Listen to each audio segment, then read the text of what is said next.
Welcome to Public Forum, a community outreach program produced by North Idaho College located on Lake Coeur d'Alene. Featuring guests from around the globe addressing a wide variety of subjects, Public Forum serves to educate and enlighten. Please join host and moderator, political scientist Tony Stewart, in welcoming today's guests. We are most pleased to invite two faculty members to our program today, one from the University of Idaho and one from Lewis Clark State College. They're here to field questions on a very important report that's titled Report on Non-Competitive Faculty Salaries at the College and Universities in the State of Idaho. It's a very thorough report, and they recently met with Governor Kempthorne of our state to discuss this very significant issue. And we're bringing you this program as the legislature's in session and is considering budgets for higher education as well as budgets for other programs in our state. I first welcome to the program Dr. Carrie McKeever. She is the chair of the University of Idaho Faculty Council. And Dr. McKeever, welcome. I know you're an integral part of this report, and we appreciate your time today. Thank you. And I'm equally pleased to have on the program Dr. Jean T. Strawn, who is the president of the Faculty Senate at Lewis Clark State College, who too has been deeply involved in this report. And I welcome our regular panelist, Janelle Burke, who's an attorney in the state of Idaho, and next to her is Steve Schenck, who is the vice president of college relations and development at Idaho College. And we're going to move to questions immediately so we can get in as much of the data as we can in the time we have. And Janelle will commence today's questioning. Both of you are members of the Idaho Council of Higher Education Faculty, and so then you have also written a report. Dr. Strawn, you are the person who has been involved in writing the report. Can you tell us a little bit about what precipitated the report and what is in the report? Well, absolutely. The leaders from Idaho State University, Boise State University, Lewis Clark State College, and the University of Idaho, we got together as members of our faculty senate and really agreed that salaries for faculty, and I must say staff as well, were going to be a key concern. And from Boise State University, you've got Alex Feldman. From Idaho State University, you have got Dr. Randy Earls, and of course, Carrie McKeever. And we came together essentially and decided that we would take a look at the issue of salaries and see if it was the problem that many of us thought that it was. And so we gathered data in a reasonable and reliable manner, and then compared that data to other institutions that kind of fit what our institutions are like and who we compete with for faculty and staff. So that's how you came about the report. And Dr. McKeever, what was the purpose of this report? Well, I think the primary purpose of the report is to gather information from a number of different perspectives to indicate to the citizens of Idaho from all constituencies why education is important in the state and why faculty salaries impact everything that's done in the state, how it impacts farmers, how it impacts people in mining industry, technological industries, in order to hopefully promote the notion that we need to be thinking not only about what's going on right now with faculty and staff salaries, but also what will happen 5 years down the road. We're hoping to persuade individuals to be thinking about those issues so that when baby boomers retire in about 5 or 6 years, we won't have a crisis on our hands. Steve Schenck. I thought I might just jump in and address a question head on, because we're going to spend a lot of time later in the show dealing with your report. Some people are going to be skeptical. Defend your methodology and your research a little bit. Are you inviting people to take a look at your conclusions and you just stand behind these figures? Oh, well, absolutely. I think we did a couple of very important things. We compared our institutions to a phrase that I use called similarly situated institutions. So in other words, we took our institutions and first compared them only to other public institutions of higher education. Good. We also compared our institutions in large part to who we compete against, who are like us. So like Lewis Clark State College grants baccalaureate degrees. And we only compared the salaries of other faculty members who work at other similarly situated schools, public institutions that grant baccalaureate degrees. For ISU and BSU, since they grant what they call a comprehensive sort of degrees, doctorate, master's, and baccalaureate, we only compared them to those kind of schools. And the University of Idaho, which is labeled a doctoral institution, then what we did was compare nationwide and regionally the University of Idaho to the salaries at these other institutions. And we compared them over time, and we compared them currently. And based on that, you get a really good idea of who these institutions compete against to hire faculty and staff. So, you know, we didn't compare against private schools, and we didn't compare Lewis Clark State College against a place like the University of Washington. We used salaries from those schools that are comparable, our peer groups.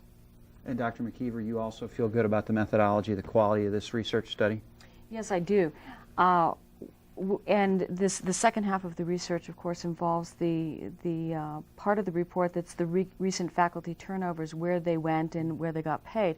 We're in the initial phase of that part of the research, and our figures have been taken from human resources records. We've contacted the faculty members who have left. We've verified their salaries.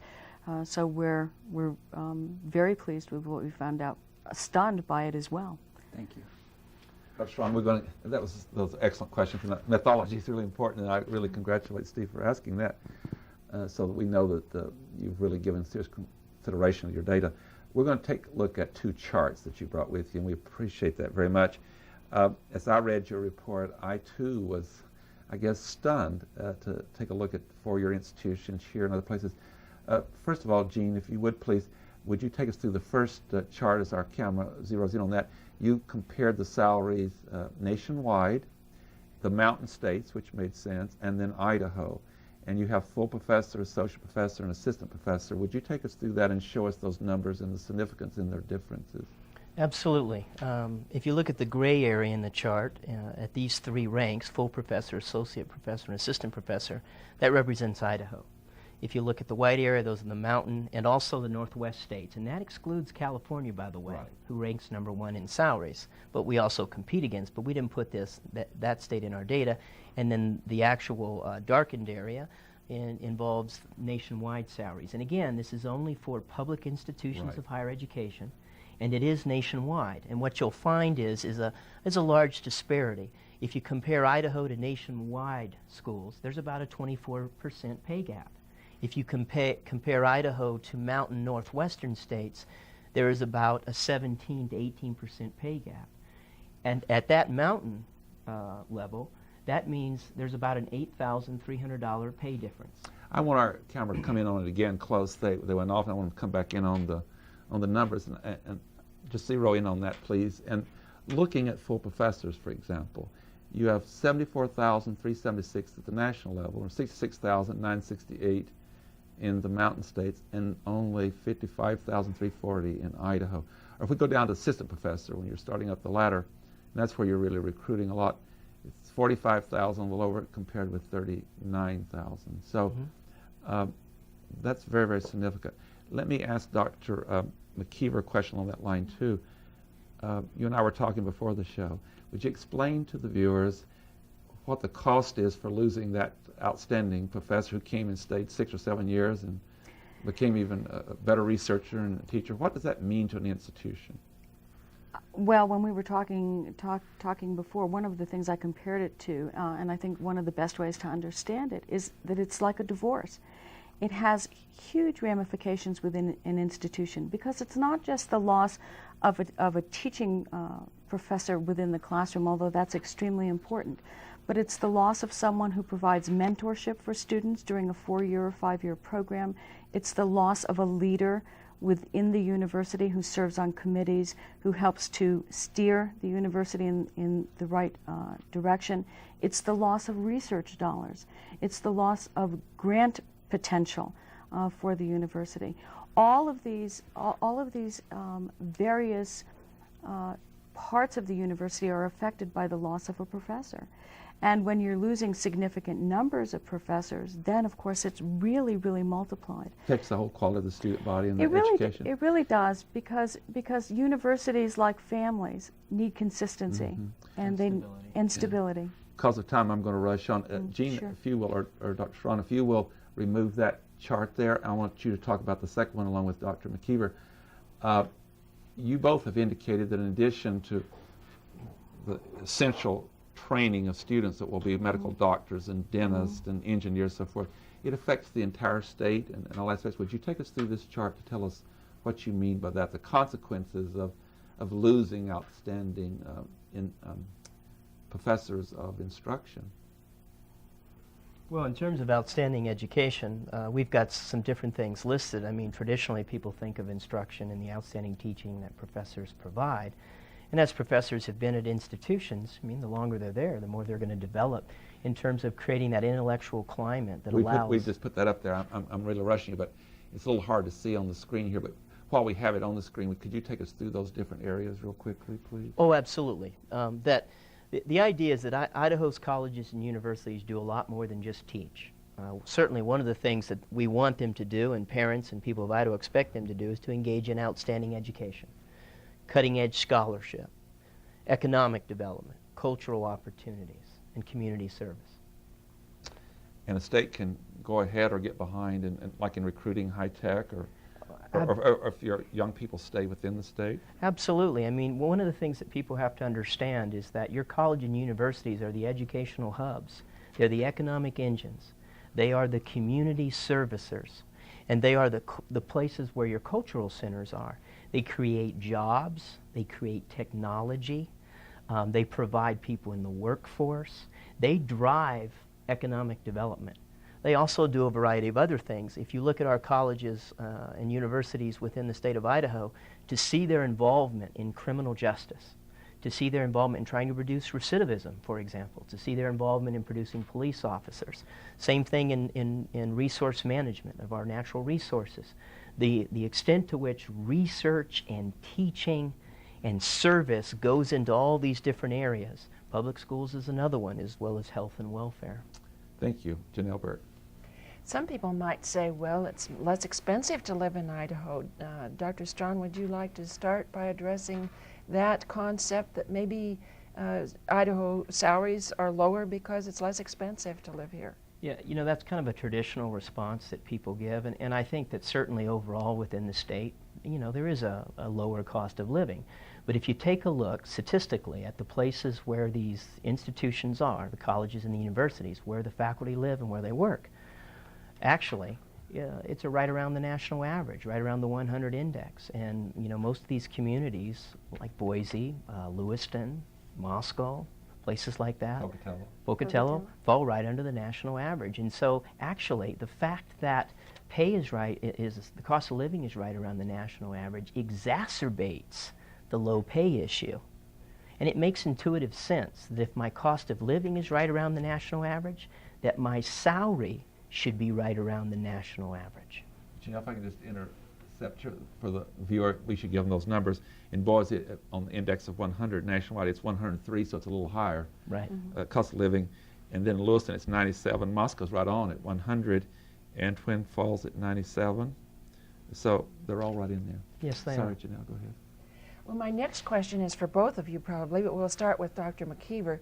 Do you have an example of a faculty member who has left the University of Idaho to go elsewhere for pay reasons? We've, in the study that we've done, and right now ours is the most extensive of the universities, we found far too many examples, unfortunately. It's quite tragic, but I'll give you a couple. We have an assistant professor of sociology who was making $39,484 here at the university, who left for Louisiana State University, which is pretty much a lateral move, same rank, who is now making $80,000. We have an associate professor of business who was making a substantial sum at the university, actually, $80,000, who left for Texas A&M, which is also lateral move, is a full professor and is now making $120,000. I think both of those examples show, again, what one of our deans pointed out, that we are training our faculty to leave. And that's very unfortunate for the state. Steve Sheen. I have the pleasant or unpleasant task of doing some salary negotiation at this institution, so I'm a bit familiar with this whole process and its impact. Most people would tell you in the salary business that the whole purpose of a compensation system is to attract and retain qualified people. We've talked a little bit about turnover, although I'm not sure you've mentioned numbers or rates at your institution. I wish you would. But let's also talk, if you would, too, about your ability to attract people to replace those who are leaving. Dr. McKeever, can we start with you? I think the governor, one of the things the Governor Kempthorne has done, and by the way, our meeting with him was a very positive meeting, is that he has designated funds for the recruitment of professorial of faculty, and that has helped us a great deal in terms of recruitment. But the difficulty, of course, and these are generally professorial stars, the difficulty, as we explained to him during our meeting, is that while those help us to recruit students, they don't necessarily help us to retain students or to retain other faculty members, since most of the students will have very little contact actually with those stars, have most contact with 95% of the faculty who really sustain them. And so like we know that it's less expensive to retain students than it is to recruit them.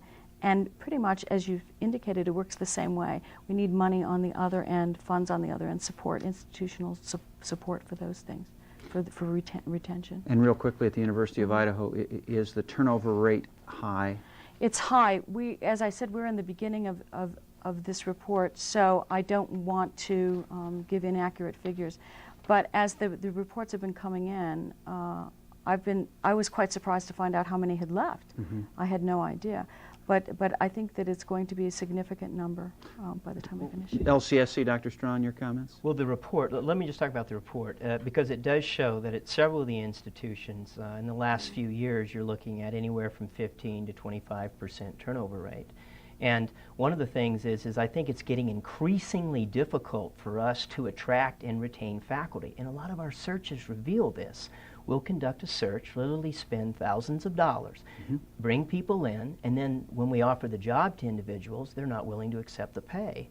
And of course, when one looks at it, an 8,000 differential, a 10,000 differential doesn't sound like much. But if you compare, again, the institutions in Idaho to other states regionally, an $8,300 difference a year, even when you take out for taxes and benefits, that translates into about a $219,000 earning capacity over 35 years, all right?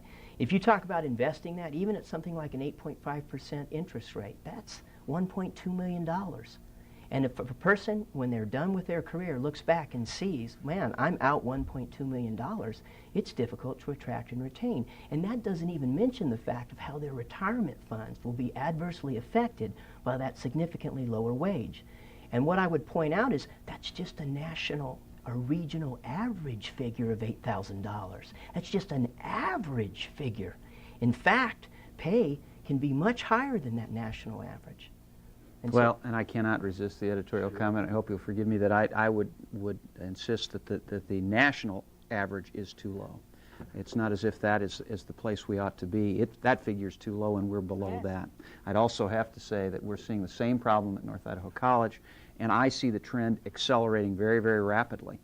Where we used to be able to find people easily, had multiple applicants to choose from, now we're having great difficulty. It's a relatively recent phenomenon, and it's accelerating. And it is frightening. It's frightening to think what will happen when, in fact, we have this massive retirement in 5 or 6 years. It could really just, if we haven't done something to address the salary compression by then, it will be next to impossible to get individuals to come. And you know, this is not, I mean, we talk about this in terms of being pay, but that is not the linchpin here. The linchpin is that it comes down to some simple questions. I am sure that Idahoans want the most outstanding education for their children. I am sure that they want the best situation for economic development, for cultural opportunities, and for community service. And the only way that you get that is to attract the most talented, productive, and experienced educators. And the way you do that is to have salaries that are competitive. And I agree with you. It makes, again, intuitive sense to not focus on the national average if we want to be the best. But we're willing to start there. Thank you. I will just echo Steve Shink's comment. We have, and he's very aware of this, we have an opening at North Idaho College, and it's the vice president of student services. And we're in round 3 now. our national search for that person. We've gone through 2 rounds, and again, even those who apply and are interviewed say, is this the salary, and so forth. So we experience that too. I'd like to say to Dr. McKeever, first of all, that another thing in your study is that you use the NEA Almanac of Higher Education. And Jean used the NEA. Or Jean was using that. Out of 50, here we are setting, according to your report, at number 44. Is that correct? Yes. Would you like to comment on that? That ties into what we've already been talking Sure. about. Again, when you're ranked, 44th in the nation, and what does that mean? Well, our average salary is around $47,000. The average salary nationwide is right around $56,000, about an $8,300 difference, and I already alluded to the fact that that's over a career of 35 years, about $219,000, ends up being $1.2 million. I have to say this, that's no small potatoes.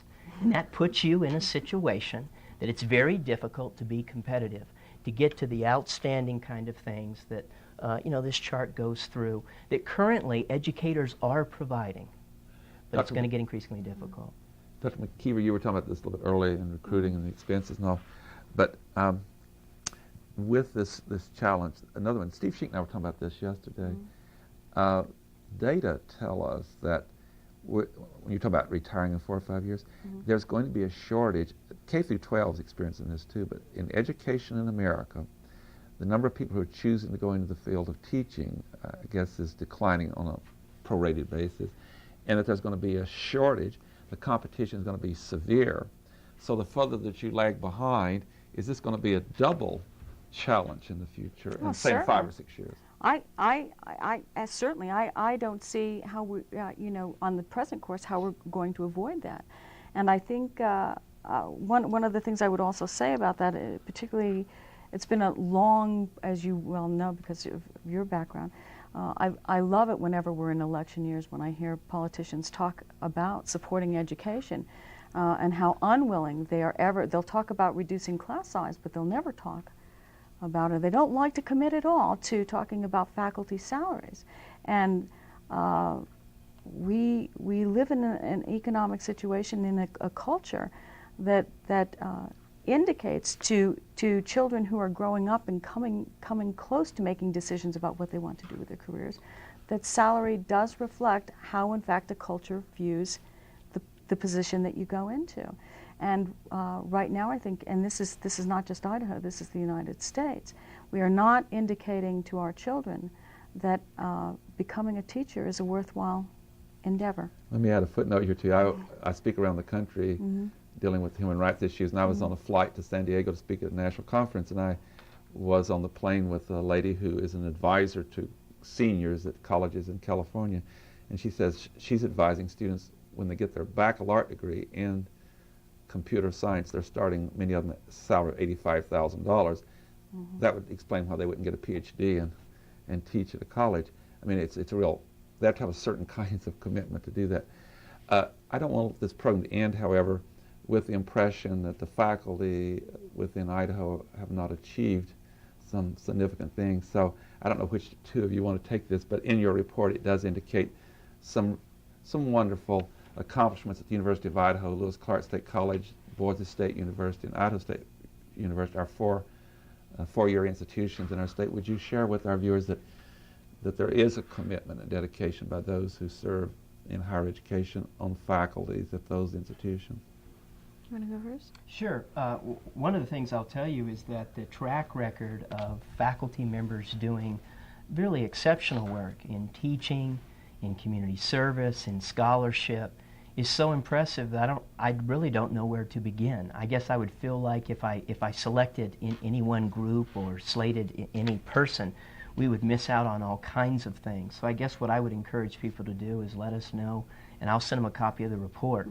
But it truly is amazing in all areas of the college, in our technical side, in our academic side, in our natural sciences, in our humanities, in our social sciences. You'll find very impressive things going on. And of course, it impacts, again, the state in so many different ways. So I guess I would avoid selecting anyone. I won't avoid it. So I'm not at one of the institutions, those 4 institutions, so I can do it right. Janelle and Steve, I'm impressed with the list, but I was looking at Idaho State University in particular, and am I not correct that I believe it was in accounting or some particular program that they were achieving #1 in the nation in certain programs? Yes, actually it's several years going, and it gets to this idea of producing people in the workforce, and not just your average worker, but your exceptional worker. Because out of all the colleges and universities in the nation, the percentage of people who have passed the CPA exam at ISU is higher than any other place, any other institution. In the nation? Yes. And we among public schools, yeah. and we want, and that's the kind of thing that we want to maintain. That's the kind of achievement and accomplishment. And yet, at that same institution, in just the College of Education, they have 10 positions they haven't been able to fill. We don't want to lose out on that kind of outstanding instruction. Janelle Berg. I want to give you an opportunity in the short time that we have left to talk about what you want to do with this report. You've set out some very good long-term and short-term and long-term goals. So let's talk about the short-term and long-term goals. I think the certainly our plan for this year is to establish a relationship with the Idaho State Legislature. This is the first time that the presidents have worked together from the universities to come up with a report like this, and we'd like to continue that association. We think it's been very, very healthy for the universities, and I think it'll be healthy for other issues as well as we continue it. So we have plans to talk with legislators during the first week of January, during Education Week. We, long-term, certainly do not plan to retire at the end of this year. We plan to keep this movement going to better our relationships with various constituencies in the state, not just the legislature, but also business, others, in order to really promote education. And I think it's not just, it's education K through 12 as well, because everything that we do to promote what's happening at the universities and colleges will affect that group of individuals as well, both the people who teach, the people who staff the K through 12 system, all of them. So that's I think our long term. You want to add to that? You have the last word. The clock is caught up with Ms. Dr. McKeever. Dr. Carrie McKeever and Dr. Jean Strawn, we are grateful to you for coming, and we also commend you for this report. I know it's taken many hours, and we want to also recognize that all 4 institutions and the faculty were involved, and I know that you two are speaking for all of those, and good luck to you as you go through a long process of educating to the importance. But you're doing something for the future of students in Idaho and their families and staying in Idaho. Again, thank you very much, and as always, thanks to the panel for their good questions. Ladies and gentlemen, thank you for being with us today on this report on non-competitive faculty salaries in the state of Idaho in higher education, and we've addressed the 4 institutions of the University of Idaho, Lewis Clark State College, Boise State University, and Idaho State University. I'd like to invite you to be with us again next week at this same time, and we'll discuss yet another issue. Until then, please have a good week. I am Tony Stewart. Recorded on the campus of North Idaho College, Public Forum is the longest-running entirely college-produced program on PBS. Each episode is pre-recorded live and is an educational outreach from North Idaho College. Please join us again at this same time next week for another edition of Public Forum on this public television station.